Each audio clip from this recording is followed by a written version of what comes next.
नमस्कार, म additional director sports गेजिङ डिस्ट्रिक्ट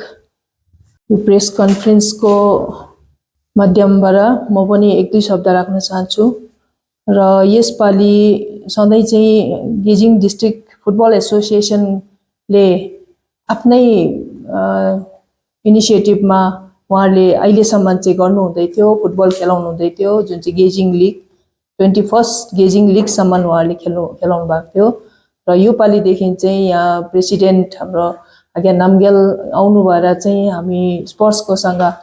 बसेर हामी मिटिङ गरेर चाहिँ अबदेखि उता चाहिँ जति छ यो गेजिङमा अब योङसा स्टेडियममा है फुटबलहरू टुर्नामेन्टहरू जति नै हुँदैछ र यो चाहिँ स्पोर्ट्स डिपार्टमेन्टसँग कोलाबोरेट गरेर चाहिँ गरौँ भनेर चाहिँ उहाँले पनि सल्लाह दिनुभयो र जुन चाहिँ सल्लाहको हामीले एकदमै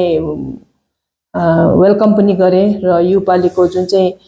टुर्नामेन्ट छ त्यो टुर्नामेन्ट चाहिँ हामीले स्पोर्ट्स डिपार्टमेन्टसँग गेजिङ गेजिङ डिस्ट्रिक्ट फुटबल एसोसिएसनसँग चाहिँ हामीले मिलेर यसलाई अगाडि लाने हाम्रो डिसाइड भएको छ र यसमा विशेष त हामीले अन्डर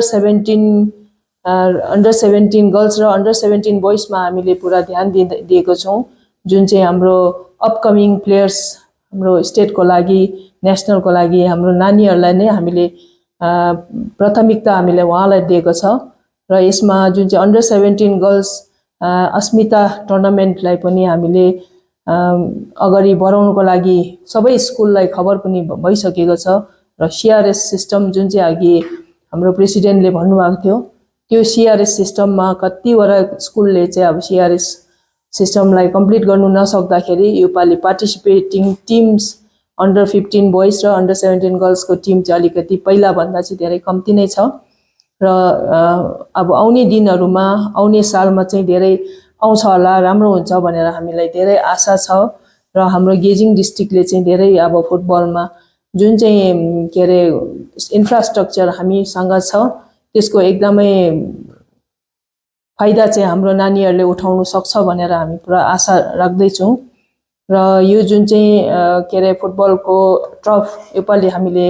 पाएको छौँ। Recently independence day football tournament पनि यसबाट कन्डक्ट भयो र यसमा गेजिङको लागि यो एकदमै सौभाग्यको कुरा हो। हामीले चाहिँ यस्तो राम्रो फुटबल फिल्ड जुन चाहिँ फिफाले सर्टिफाई गरिसकेको जुन चाहिँ एक मात्रै सिक्किममा हुनसक्छ फुटबल ग्राउन्ड जुन चाहिँ फिफा सर्टिफाइड ग्राउन्ड हो र यो यसमा अब खेल्ने यस्तो ग्राउन्डमा खेल्ने यहाँ एकजना नानीहरूको सपना थियो, त्यो सपना चाहिँ साकार हुँदैछ, अब भइसकेको पनि छ र हुँदैछ। यसमा चाहिँ अब यो फेसिलिटिज यो इन्फ्रास्ट्रक्चर दिनुभएकोमा म पनि गेजिङ डिस्ट्रिक्ट स्पोर्ट्स डिपार्टमेन्टको तर्फबाट म पनि हाम्रो सम्माननीय मुख्यमन्त्री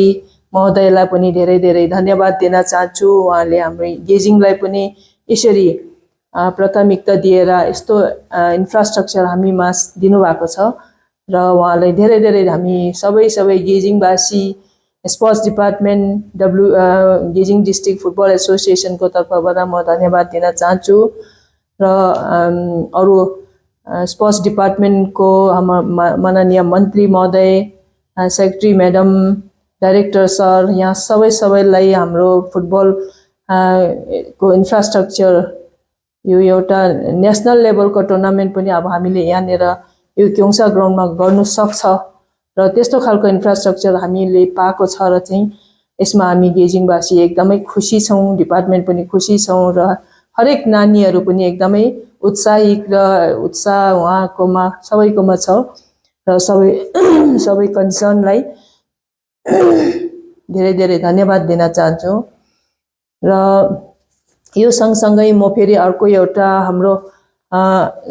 एभ्री इयर हामीले मनाउँदै आएको 29 अगस्त एउटा नेसनल स्पोर्ट्स डे हो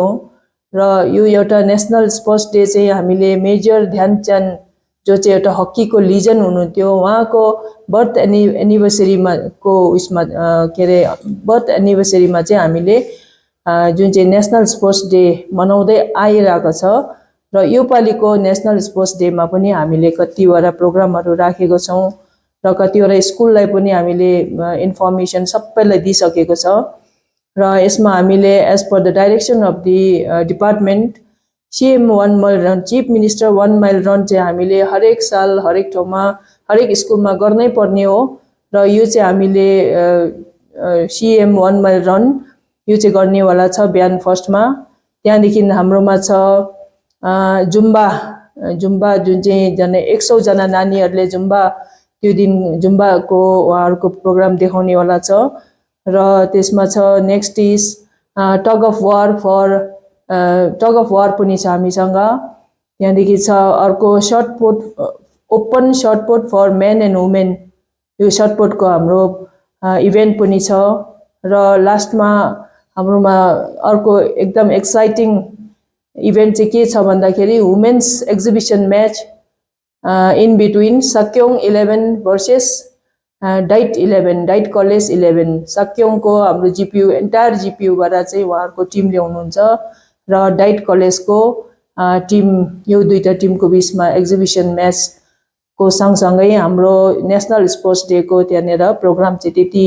हामीले राखेका छौँ र एकदमै एक्साइटिङ प्राइजेसहरू पनि हामीले राखेका छौँ। र यति भन्दै अन्तमा म के भन्न चाहन्छु भन्दाखेरि हाम्रो जुन चाहिँ एकदमै राम्रो इन्फ्रास्ट्रक्चर गभर्मेन्टले हामीलाई दिनुभएको छ, यो हामी स्पोर्ट्सको लागि मात्र होइन, यो एन्टायर डिस्ट्रिक्टको सबैको लागि यो इन्फ्रास्ट्रक्चर दिनुभएको छ। यो सबैले हाम्रो भनेर यसलाई सोचिदिनु पर्यो र जति युजर छ यहाँनिर युज गर्नुहुन्छ यो इन्फ्रास्ट्रक्चरले हुने सबैले चलाउँछ, यो चाहिँ मेरो भनेर सबले यसलाई चाहिँ स्याहार्नु पर्यो है, यसलाई अपकिप गर्नु पर्यो, मेन्टेन गरेर एकदमै। अब अस्ति एउटा प्रोग्राममा पनि धेरै अहिलेसम्म पनि अलिकति अझै साफ सफाइहरू हुन सकेको छैन र अब यो म के भन्छ हामीले फेरि यो अब गेजिङ लिग पनि हुँदैछ, त्यसमाथि थुप्रो अझै यहाँ टुर्नामेन्ट हुँदैछ र म अझै पनि गेजिङ डिस्ट्रिक्ट फुटबल एसोसिएसनको प्रेसिडेन्ट लगायत यहाँको सम्पूर्ण अब अर्गनाइजर हामी पनि हो र यो इन्फ्रास्ट्रक्चर यसलाई चाहिँ हामीले कम्प्लेक्सलाई चाहिँ एकदमै सफा राखिदिनुहोस् भनेर म आन्तरिक हृदयबाट एकदमै म रिक्वेस्ट गर्न चाहन्छु है। जुन चाहिँ यो सफाई नभएकोले गर्दाखेरि यहाँनिर धेरै इस्युहरू पनि हुँदैछ, कम्प्लिकेसन थुप्रो अलिकति नराम्रो अब इमेजहरू पनि बस्दैछ र म सबैजना एकदम के भन्छ अडियन्सहरूलाई पनि भन्न चाहन्छु, प्लेयर्सहरूलाई पनि भन्छु, त्यहाँदेखि यता अर्गनाइजर सबैलाई चाहिँ यो हाम्रो क्योङसा फुटबल स्टेडियमलाई चाहिँ एकदमै राम्रो पाराले तपाईँहरूले मेरो आफ्नै हो भनेर सम्झेर चाहिँ यसलाई चाहिँ स्याहारिदिनुहोस् है, यसलाई चाहिँ एकदमै सफा राखिदिनुहोस् भनेर म हार्दिक अनुरोध गर्दै मेरो यो 2-4 शब्द यहाँ राख्न चाहन्छु। धन्यवाद।